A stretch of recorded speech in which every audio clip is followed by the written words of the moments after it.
Today, he sits on the governing body of ISKCON. He is somebody who will not be answering from the mind, but he'll be answering, and you will be able to see that he will be answering from beyond that.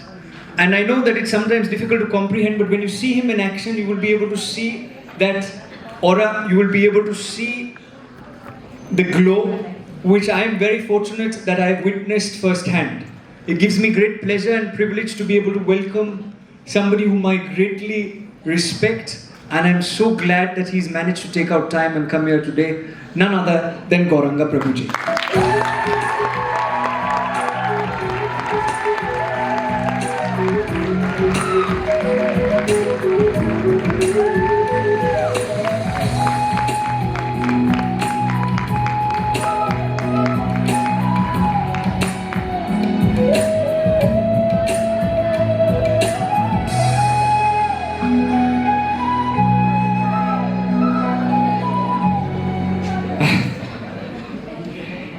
Today he performed with his words.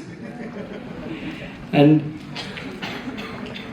Gauranga ji, firstly, thank you for doing this. Thank you very much, Rishabh, for inviting me. I'm excited to see all the young, youthful energy here. There are many people who grace the I.I.M.U.N platform. We're very fortunate with that. But there are very few who have, like I said, the glow. Therefore, in terms of the questions that I'm going to ask you, please forgive me if I ask you the wrong questions. Already giving a disclaimer, it's my 8th talk today. And I don't have the kind of energy, both physical and spiritual, that you have. So, let me start with something that is slightly lighter and milder question. I asked this question to some speaker before this as well, couple of speakers. Were you a front bencher or a back bencher? I was a front bencher.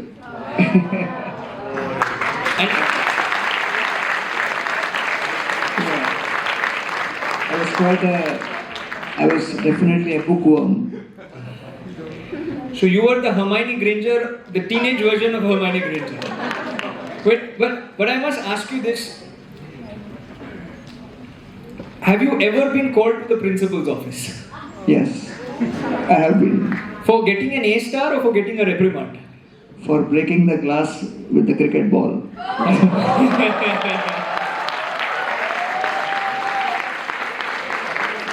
I'm sure that is a reel that will definitely go viral.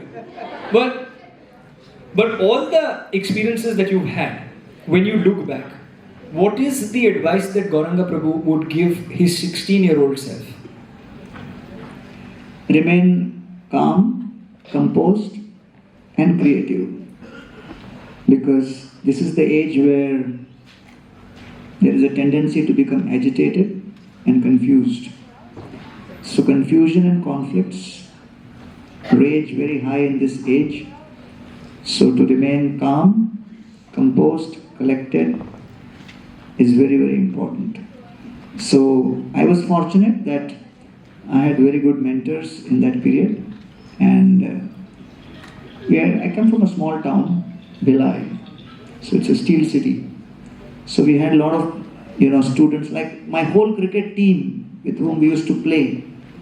So practically all my cricket team members before me, who were senior to me by 4 years, 3 years, they all went to I.I.T. So then I had no choice, so I started preparing for I.I.T. And so ultimately, practically our whole team landed in I.I.T. So,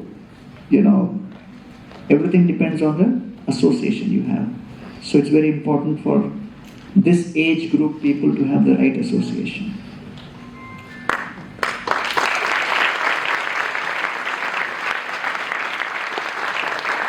Prabhuji, one question that I have is that, finding one's path is a challenging journey. Now, there are many people who spoke today, including Ricky, who've taken the road that is less traveled, in the words of Robert Frost. And they've actually eventually made it. To find your calling is a difficult proposition, especially when you have so many opportunities, when there's so much of distraction. What is your advice to young people when it comes to finding their passion? I think I recommend the ABCD formula. A for association. Associate with people who have maturity, who have discipline, who have proven track record, who can act as mentors and good examples. That association is very important to stabilize you.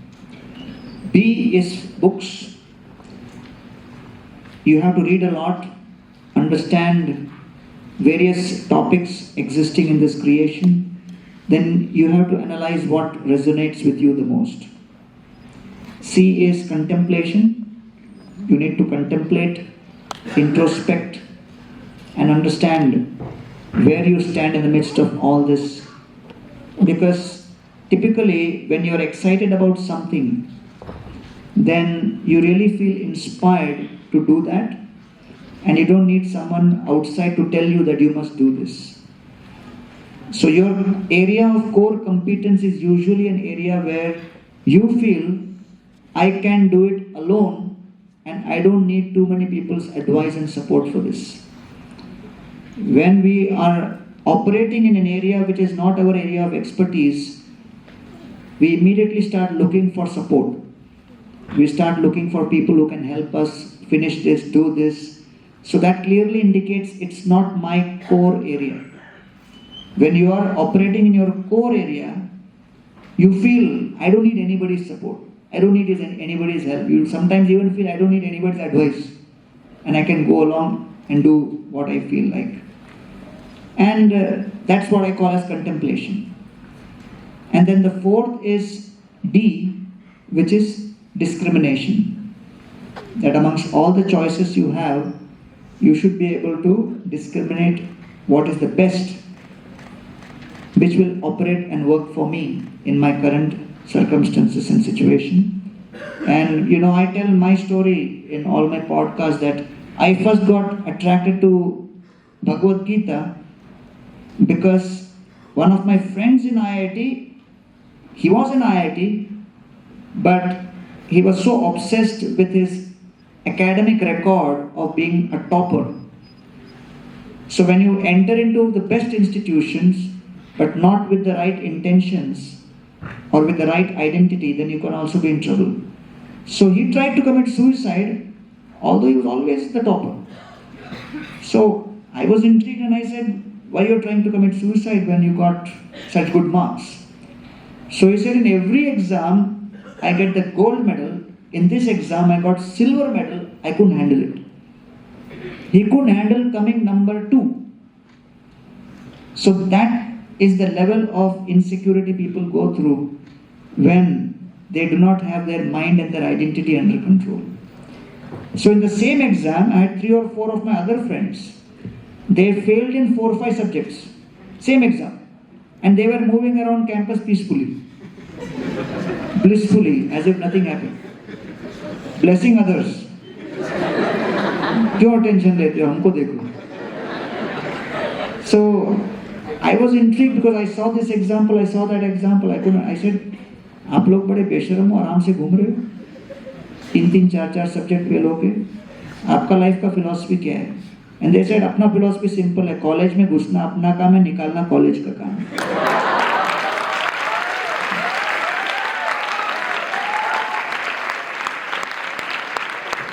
So, I don't want all of you to feel excited thinking that I am endorsing that philosophy. I want all of you to study well and be good students. But that's the point where I realized expectations is what defines our experience. So therefore, please manage your expectations. And managing expectations is not something which is taught in the school curriculum. I say in MBA, the business school teaches you how to get that position.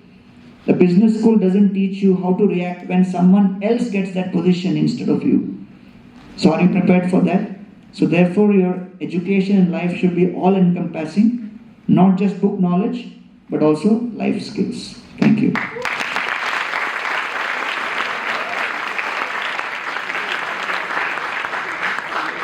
be careful, he was not endorsing that you should get into college and then not out of college. But this generation, Prabhuji, is more aware than all the other generations, in my humble opinion, when it comes to mental well-being, when it comes to mindfulness. But also, they have the maximum distractions. They have the maximum tools to ensure that their understanding of mindfulness would sometimes be slightly different from your understanding of mindfulness. Therefore, if I were to ask you what is mental health, mental well-being, and what is mindfulness according to you, what would it be? The mind has the tendency to do three things.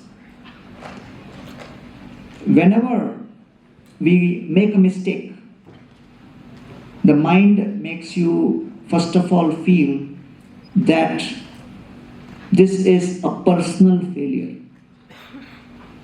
So the first P with respect to the mind is it tries to convince you that you messed it up.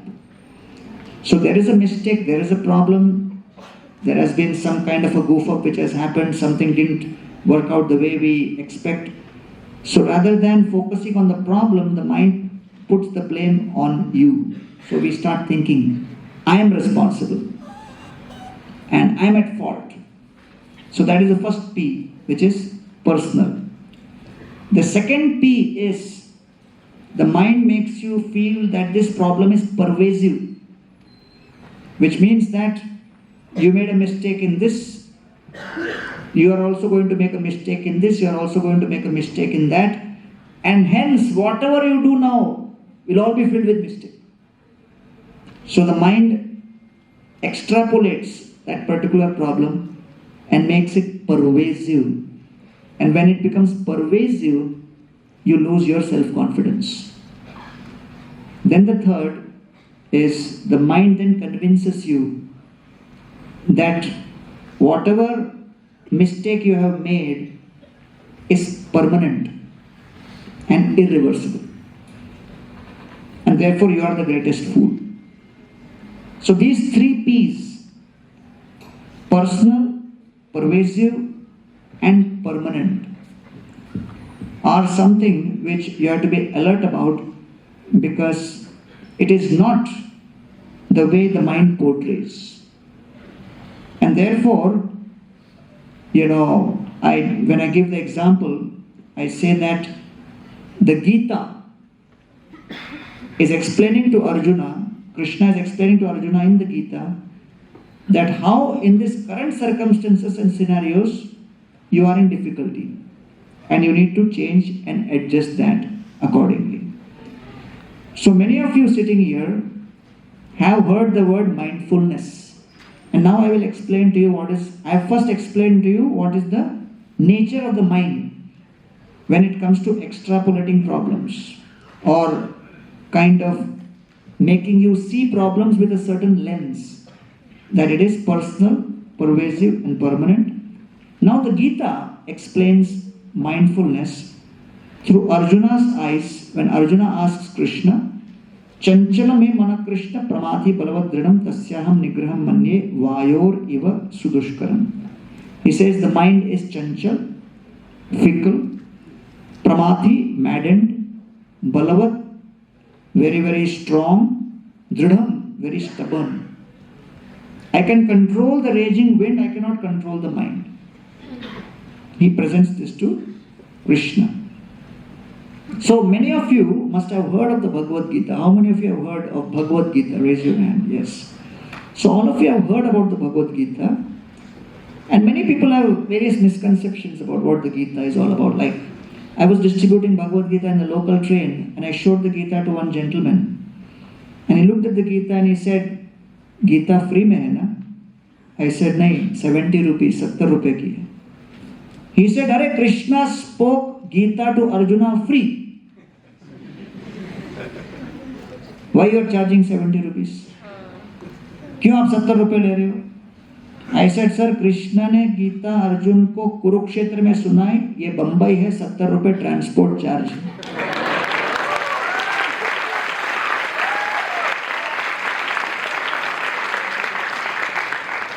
So many people keep their names Arjun or Krishna, but what is the essence of Gita? Krishna says in reply to Arjuna's question, how to control the mind?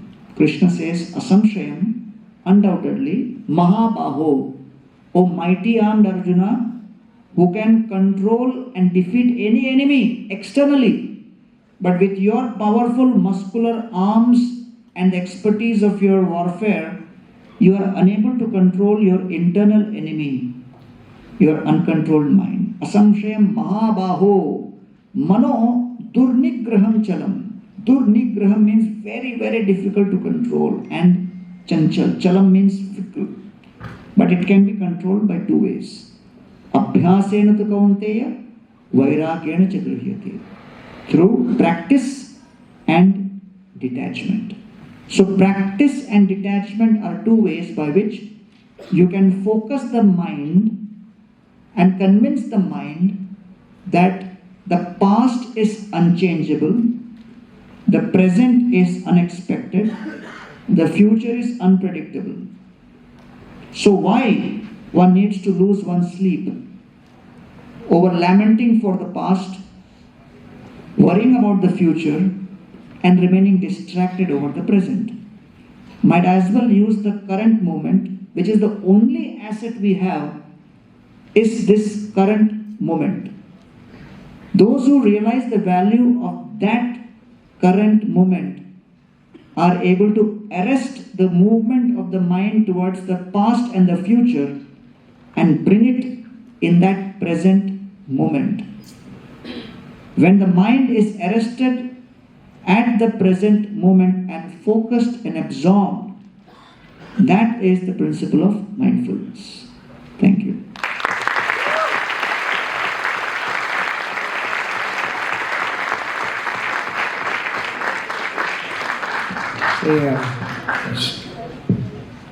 There was a line which I remember called Sankalpa Vikalpa Atmakam Manaha. You can't, the mind goes left, right, you can't control the mind. I was trying to pay attention to the answer that you were saying, and I paid attention to 90% of the answer that you were saying. I'll be very honest. And in the remaining 10%, the mind went left and right again. My question is that when you say that with abhyas, you say that with detachment, that one can do it. Of course, there are no tricks and tips to be able to control the mind. But it's beyond the point. It is how do you deal with, say for example, like right now, I lost concentration after in what you were saying. 90% I was with you, 10% I lost myself. How do I regain focus? And that's the same question that when you prepare for an examination, you study for the first 4 hours properly, the first 3 hours properly, then depending upon your capacity, and then the last 2-3 hours, whatever you're studying, you don't understand only what is happening. Does this happen with you? Yes. So it is similar case, similar problem. How do you deal with this? Like at a very basic level. Yeah. So just we celebrated Ram Navami. So Ram, Lakshman and all the Vanar Sena वनवास में घूम रहे. So Ram and Lakshman, they are fasting. तो उनको उपवास करता हुआ देखकर वानर कहते हैं हम भी उपवास करेंगे. So Ram and Lakshman कहते हमारे बाबा जरूरत नहीं है आपको, हम लोग हैं ना, आपसे होगा नहीं, पहले ही बंदर हो, चंचल हो, नहीं हो पाएगा. बोले नहीं करेंगे, उपवास करेंगे. So they asked, उपवास में क्या होता है? तो लक्ष्मण said, आज हमने भोजन कर लिया, अब हम लोग परसों करेंगे, कल कुछ नहीं खाएंगे. तो बंदर कहते हम भी वही करेंगे. तो कुछ बंदर जो है बैठ जाते हैं और फिर एक बंदर अचानक पूछता है, परसों तक हमको भूखा रहना है, परसों तक भूखा रहना, तो कल पूरे दिन नहीं भोजन करेंगे, तो परसों भोजन करने के लिए पेड़ पे चढ़ के ही फल तोड़ना पड़ेगा. इतने वीक ना हो जाए कि पेड़ पे ही नहीं चढ़ पाए. ऐसा करते हैं, पेड़ के ऊपर चढ़कर अभी बैठ जाते हैं. क्यों? जिससे परसों फास्ट ब्रेक करते समय काम आएगा, नहीं तो छलांग नहीं लगा पाएंगे। तो सब कहते हो क्या ब्रिलियंट आइडिया लगा है, सोचा ही नहीं, क्या दूरदर्शी है ये तो सारे वानर पेड़ के ऊपर चढ़कर बैठ गए, डाली पकड़कर बोले यहीं हम विश्राम करेंगे, जिससे कि हाथ पैर मारो तो फल मिल जाए। फिर एक बंदर ने कहा भैया सुना है जब फास्टिंग होता है हाथ इतना वीक हो जाता है कि डाली से फल नहीं तोड़ पाएंगे, डाली से फल नहीं टूटेगा तो फिर फास्ट कैसे ब्रेक करेंगे। क्या है, तो जबरदस्त दिमाग लगा है, फल अभी तोड़ लेते हैं जिससे परसों काम आएगा। फल तोड़ के सब हाथ में रख लिए। फिर दूसरे वानर ने कहा अरे मैं तो सुना हूं कि जिस दिन खाना भी नहीं खाते पानी भी नहीं पीते हाथ की हड्डियां अकड़ जाती हैं, तो हाथ भी हम ऐसे नहीं कर पाएंगे, तो हाथ भी ऐसे नहीं कर पाएंगे तो क्या होगा। मैं तो कहता हूं फल को दांत के कोने में दबा के रख लेते हैं।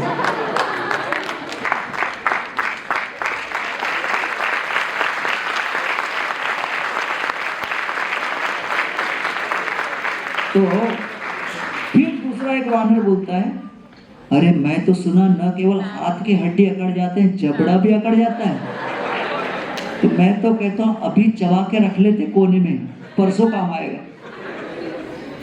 तो फिर वानर के सेना ने जो नेता थे उन्होंने कहा इतना कर लिया तो खा ही लो अभी। So that's how you begin, and then you think okay what will happen then, and then what will happen then, what will happen then. So worry is like a rocking chair, right? It keeps moving but it doesn't take you anywhere. So you have to stop worrying and apply discipline, and discipline is a fusion of intention with action. And therefore one of the best ways for students to remain in the present and remain focused is, all data has shown that we retain only 20% of what we hear. We retain almost 35% of what we hear and see, but we retain almost 90% of what we teach. So each one, teach one. When you do that, you take advantage of association of friends, and rather than discussing only other kinds of topics, you can even discuss academics. And even amongst very, very top competitive exam preparations, I have seen when the discussion groups are strong, to that extent, people are able to really accomplish a lot and retain a lot. So therefore, I would say that the best form of retention is when you are engaged in teaching and sharing and speaking, because you can't sleep while speaking. You have to remember and you have to try to recollect. So remembrance, recollection, and restoration of memory is possible through process of teaching.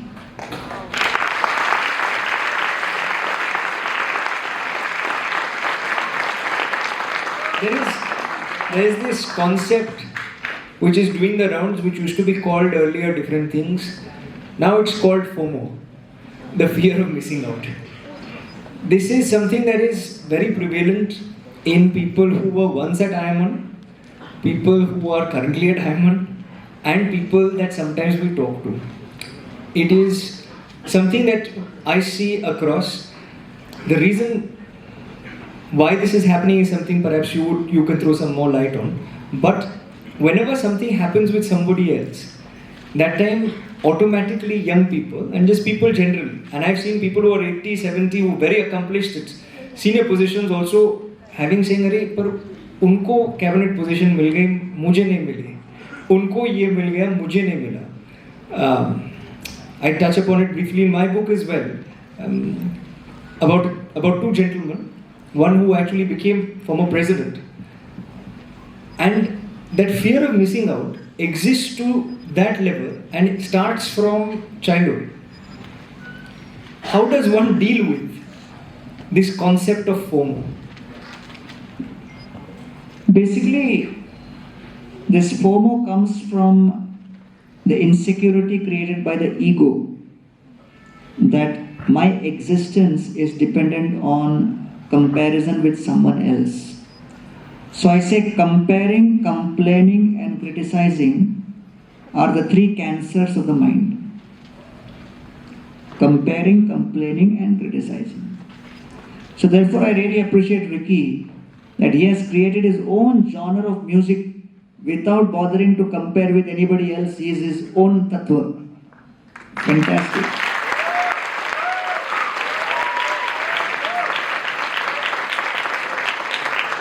So I met him first time in United Nations in Nairobi, where he was doing some music. So, in India it is not, I never heard of anybody in India who was making music for the sake of environment.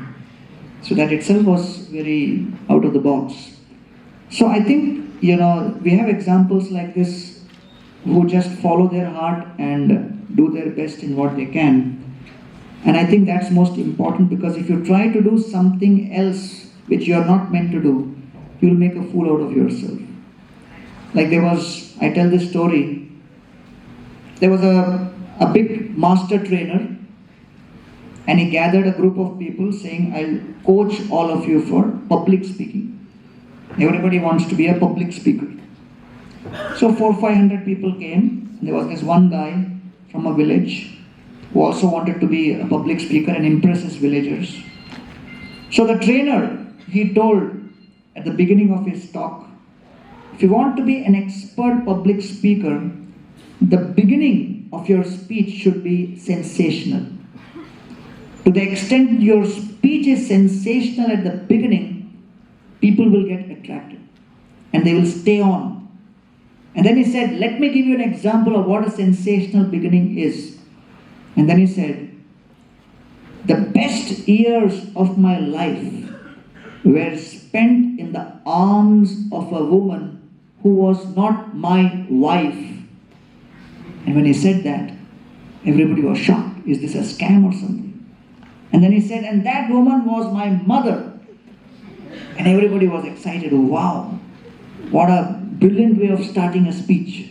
So this villager who was sitting in the audience, he went to his village, called his entire village and said, I've become public speaker. Come to hear me. So the whole village came. This guy gets on the podium and then he starts. The best years of my life were spent in the arms of a woman who was not my wife. And then he was so nervous, he forgot the next line.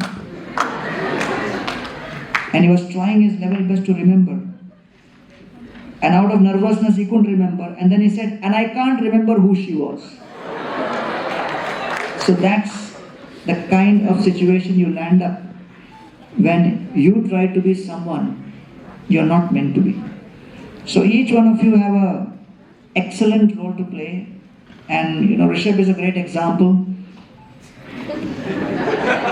He really set up this whole I.I.M.U.N out of the blue, out of his passion for doing something valuable to the youth. And he has managed to keep this going as a fantastic growing institution, training and mentoring so many other young people. And I meet people who have been influenced by him across India in different parts. And I can see that all you need to do is, first of all, be convinced about what you want to bring to the table. Once you focus on that, based on that focus, then you develop it, then you share it. For that, you need to be personally convinced that this is what you want to do in terms of contribution. So your mindset has to go from just, I do something just so that it grabs eyeballs and attention, to a mindset of contributing. So you have to have the contributor's mindset that I want to contribute to the society, I want to engage with society, solve a problem which society is facing. And when you have genuinely identified that problem, and you have genuinely identified that this is a solution which you are going to try to apply to solve that problem, so you have the right intentions. Once you have the purity in intention, everything else just follows as a byproduct.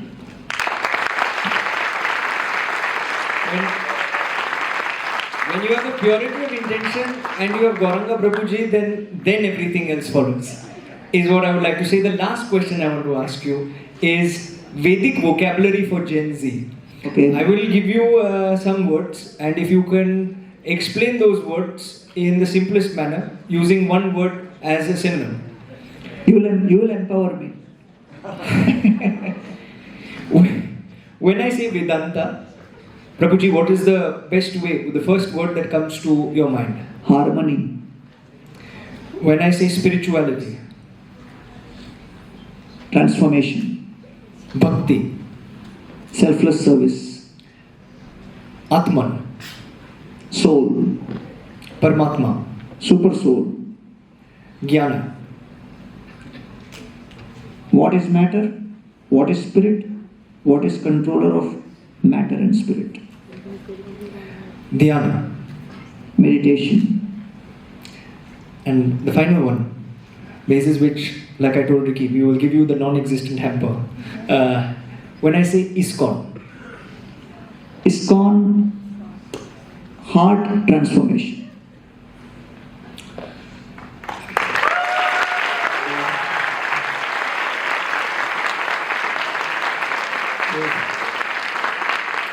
I have one more word for ISKCON. Elevation. Elevation in your consciousness. Prabhuji, there are very few people who I would use this for. There is one Sanskrit Shubhashita which comes to mind, and please forgive me again. Says, Swasmai Swarupam Samajya Sarvasvam, where you do very little for yourself and you do everything else for society. You do much more for society. There are very few people who actually do that and walk the talk. You are somebody who exemplifies that and walks the talk every day. On behalf of everybody at I.I.M.U.N, all the young people across not just Bombay but all the cities across the country and the world, thank you very much for being a part of it.